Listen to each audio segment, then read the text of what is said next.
ازيكم يا حلوين؟ النهارده حبيت اشارككم يوم طبخ عادي جدا، ما فيهوش اي افتكاسات ولا اي اختراعات ولا اي حبشكات ولا اي حاجه في اي حاجه. قلت اهو يلا، اتعودت عليكم بوجودي معاكم، فقلت يلا اول حاجه هنعملها ان شاء الله ننضف بوتاجازنا ده ونرجع لكم تاني عشان يجي لنا كده نفس نشتغل او نطبخ او اي حاجه في اي حاجه. يعني بقى لنا كام يوم ما بنطبخش، مقضيينها فول وطعميه وعيش. ده مكان تسخين عيش اهو، عشان ما عنديش ميكروف هنا، ميكروف في العزبه.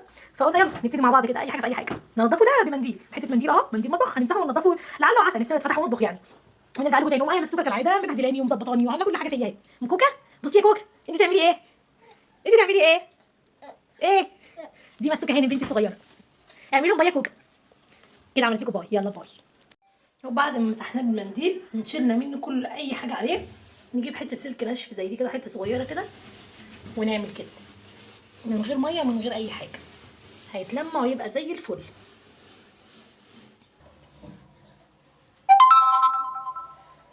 وكده نضفناها، ما جيناش ناحيه الحوامل، ما عملناش حاجه في الحوامل، شلتها بس ونضفت تحتها وخلاص. وكالعاده مسوكه واقفه. بصوا هو بتعمل ايه، بصوا بصوا. وبعدين يا كوكا شغلت الشوايه.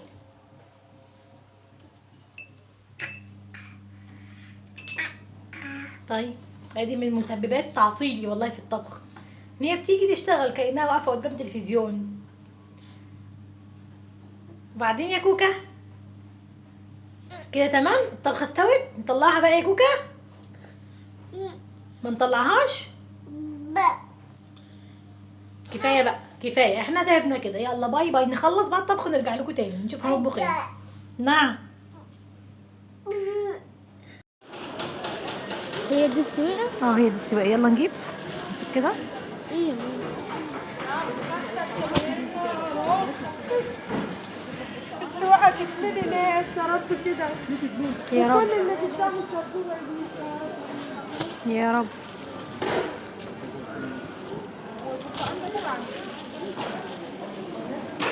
صحيح يا بنتي.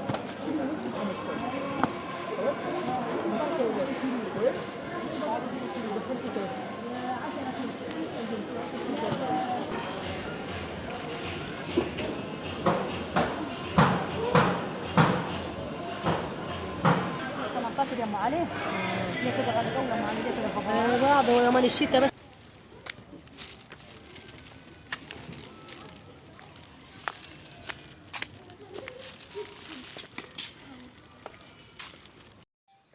يلا بينا يا ولاد نطبخ لحمه. جبنا حله ناشفه، حطيناها على النار، ومعلقه سمن بلدي اهي،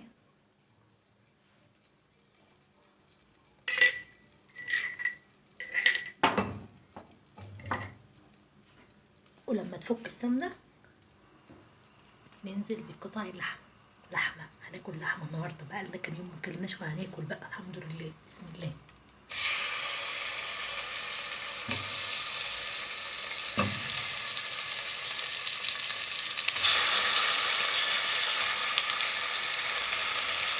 اهو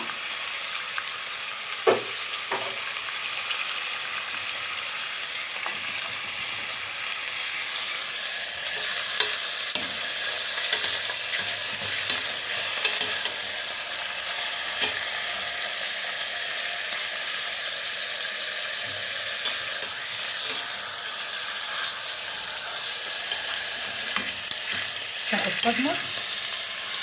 ممكن يا بنتي تحطي التليفون عشان مش عارفه اعمل.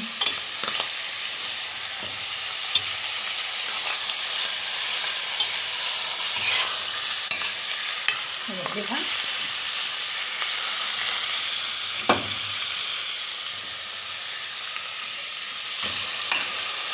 كده،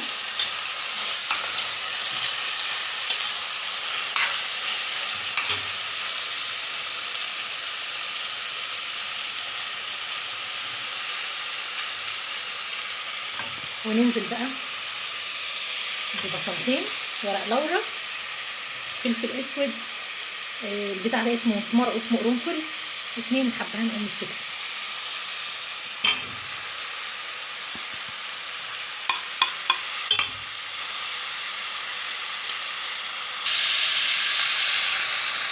ونهدي بقى عليها ونغطي ونسيبها. نجيب بقى الكوسه والبتنجان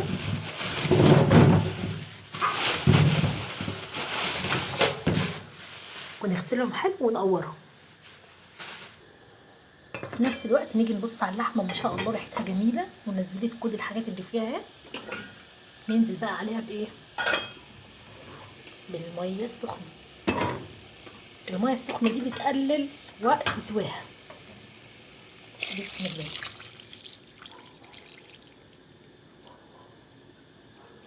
حلو قوي كده. اول ما تغلي بقى نقوم نهدي عليها ونسيبها مع نفسها. نروح بقى نقور الكوسه والبتنجان. وادي الكوسه والبتنجان بعد ما اتغسلوا هنقورهم بقى. عشان هنقورهم هنحتاج ايه؟ سكينه ومقوار، ونعرفكم ازاي هقورهم. هتقولوا لي جايبه كوسه كتير وبتنجان قليل ليه؟ اقول لكم عشان صح الراجل صاحب البيت ما بياكلش الا الكوسه وعياله طالعين زيه، لكن انا ايه؟ باكل البتنجان، بحب البتنجان قوي. فيلا عشان ما احرمهمش من حاجه كترت لهم الكوسه اهو. يلا اوريكم دلوقتي هعمل الكوسه ازاي. نيجي لاول حاجه للكوسه نشوف هي تطور ازاي. بصوا هي عامله ازاي. نشيل الجزء ده اهو والجزء ده. هنقور بقى بالناحيه الرقيقه دي كده، نظبطها كده وما نرميش بقى اللي طالع منها ده، هنسيبه هنا في الطبق هنا. اي حاجه ملهاش لازمه نحطها في الناحيه دي اهو. ونعمل ايه بقى؟ نيجي هنا كده ونقشر كده، نخربشها اهو، وننزل كل الحاجات منها كده. ونيجي بقى فين؟ في الطبق ده، عشان ده هنحتاجه بعد كده نستخدمه في وصفه تانية. نعمل كده في النص كده ونلف نلف نقلوص بقى كده اهو. المقوار بيدخل اهو، بيدخل ويلف معانا اهو. نعمل ايه بقى؟ نشد كده. بصوا طلع اهو. نلف بقى تاني كده بشويش عشان ما نبوظهاش اهو اهو. بصوا عامله ازاي. لسه بقى، لسه كمان اهو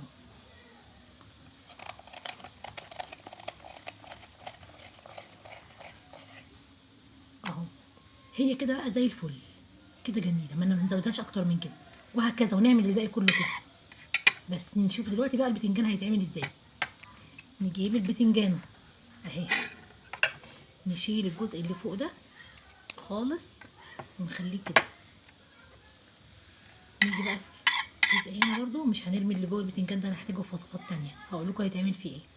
ونيجي برضو بنفس الطريقه نقور كده ونلف ببوز المقوار بطرفه كده من قدام. بصوا كده كده. نفضل بقى ايه؟ نلف كده اهو. نحطه بقى في جنب كده. نعمل بقى كده. خليني معاكم لعند ما نخلص البتنجانيه دي. الناس اللي بتشتري الحاجات دي جاهزه، والله الموضوع سهل يا جماعه. مش محتاج ان انتوا تشتروه جاهز. ربنا يرزق الجميع طبعا، بس الموضوع سهل يعني. فالفلوس اللي بندفعها دي نوفرها لحاجات تانية يعني. نجيب بقى حاجه تانية للبيت عادي يعني. الموضوع مش صعب ولا حاجه اهو اهو. وادي اتقورت البتنجانه وبقت زي الفل اهي اهي اهي. حلوه قوي اهي. تمام. يلا نخلص كل الحاجات دي ونرجع لكم تاني. وكده قورنا كل الكوسه والبتنجان، طلعنا منهم الحاجات دي اهو اللي هنستخدمها بعد كده، مش هنرميها. ونقوم بقى نشوف هنعمل ايه في الكوسه والبتنجان دول.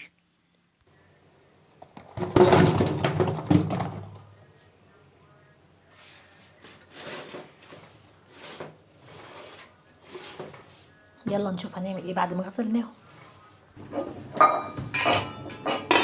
نجيب الحله بقى اللي هنعمل فيها، نحط فيها كميه الزيت المحترمه.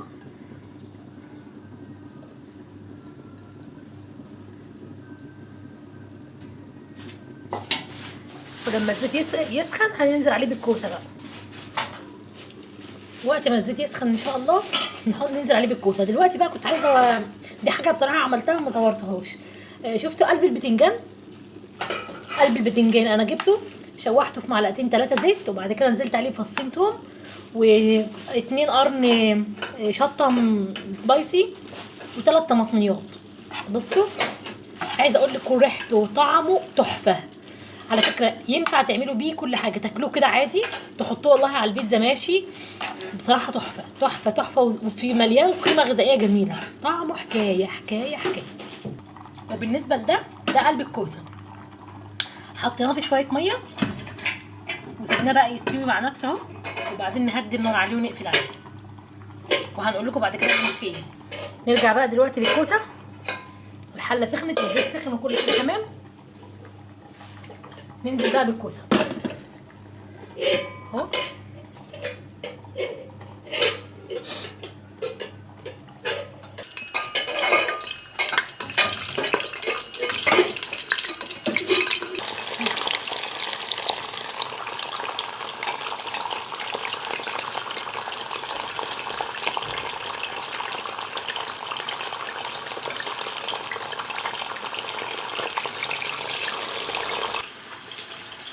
وفي الوقت ده اللحمه استوت، هنضيف لها بقى الملح بتاعها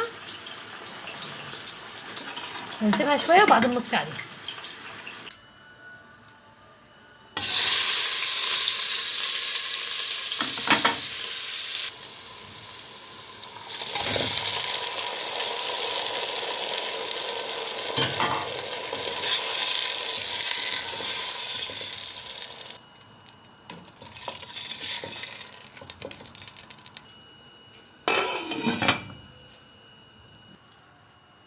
وغسلنا الرز وجبنا بصلتين خضر هنقطعهم معاهم مع الشبت والكزبره.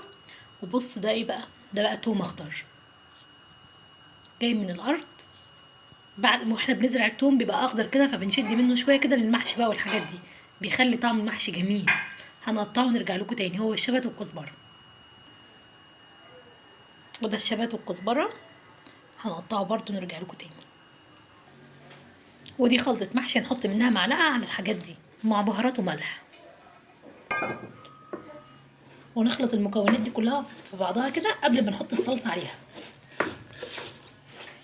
عشان تبقى سهل ان هي كلها تتفرفط كده مع بعضها وتتلف مع بعضها. وانا بعمل كالعاده مسوكه. بتعمل ايه؟ تعملي ايه كوكا؟ تعملي ايه؟ بتطبخ هي مع نفسها. ماشي يا كوكا. دلوقتي الصلصه كمان فكت، ننزل بقى عليها بالصلصه. بسم الله.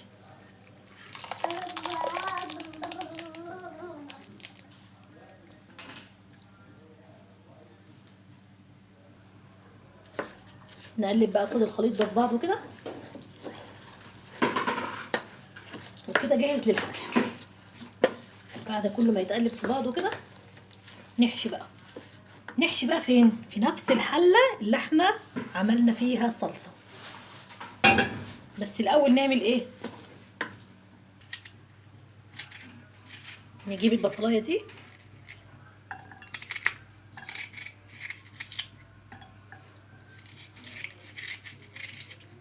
نفرشها كده، وده بقى بقايا البصل اللي احنا كنا مقطعينه في الصلصه، مش هنرميه، هنفرشه برضو تحت كده، ونحشي بقى ونحط عليه. نيجي بقى لمرحله الحشو. نعمل بقى كده، نبتدي الاول بالكوسه، نعمل كده ونزقه بصبعنا كده. انا حاسه ان القناه دي اصلا قناه للمبتدئين، للاطفال الصغيرين اللي عايزين يتعلموا الطبخ من الاول. تعالي كده بقى هنا ونحطها واقفه كده، ونجيب بقى بقيه اللي اتحشى كله ونرصه نفس اللي حواليها كده، يبقى المحشي كله هيستوي وهو واقف. خلصنا كل الكوسه والبتنجان وخلصنا والله يا ولاد، خلصنا. بقى شويه رز. جبت 2 فلفل رومي حشيتهم، وجبت صاروخ فلفل مشطشط كده عملته حطيته لوحده اهو فوق البتنجان فوق الكوسه. واتبقى شويه رز دول هنرميهم؟ لا والله مش هنرميهم، هنطلع لهم شويه ورق بكره ان شاء الله ونعملهم، او بعد بكره عادي يعني، مش هنرميهم. وحان وقت ان احنا نولع على المحشي، بس هاخد قسط من الراحه وبعدين ارجع تاني، لاني بصراحه تعبت. المحشي ده متعب جدا جدا جدا. ارتاحي ريح انت شويه وكمان شويه برجع لك. دلوقتي بقى هنسويه ان شاء الله اهو. يلا نحط له بقى الشوربه بتاعته، ناخد من اللحمه ونعمل كده. بسم الله. بس كفايه قوي كده.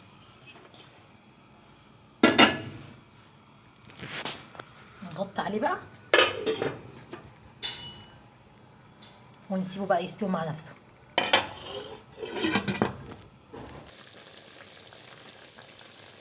سامعين صوت دقات القلب بعد التعب والشقة اللي احنا فيه؟ سامعين؟ طب شامين الريحة الجميلة؟ أكيد واصلاكوا يا جماعة الريحة، بس مش معقول يعني بعد التعب ده كله والريحة ما توصلكوش. لأ لأ. وجينا بقى للحظة الحاسمة. أوه واو. يلا نعمل بقى الهبة. بسم الله بسم الله.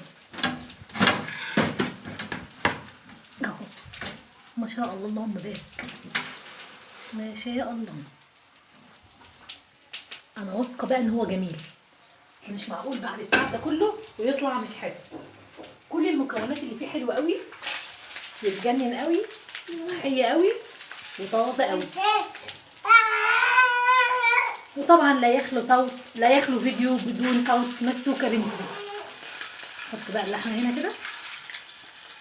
الله الله، جربوه بقى مش هتندموا، والله مش هتندموا بالجمال والطعامه دي. طيب اهو كل حاجه سخنه مولعه نار دلوقتي. بصوا بصوا الجمال، بصوا الطعام، بصوا الهضمه. وده كمان ايه بقى؟ طبق البتنجان اللي قلت لكم عليه، اللي هو طالع من قلب البتنجان. وادي الكوسه والبتنجان المحشي اللي عملناه النهارده. يلا باي باي يا حلوين، باي بالهنا والشفا.